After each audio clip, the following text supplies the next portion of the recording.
Hello, good afternoon. Yan po ang skinny.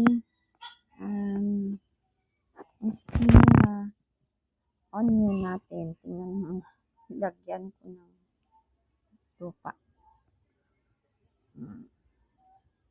I wish na tumaba yan. At saka, kalamansi.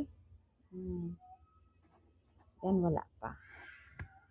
Ito, lagyan po natin. Taniman ko ng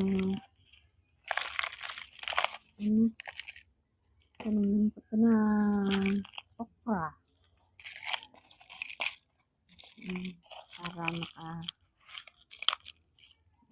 tanim. Umuulan na dito sa Negros eh. May seed kasi ako dito.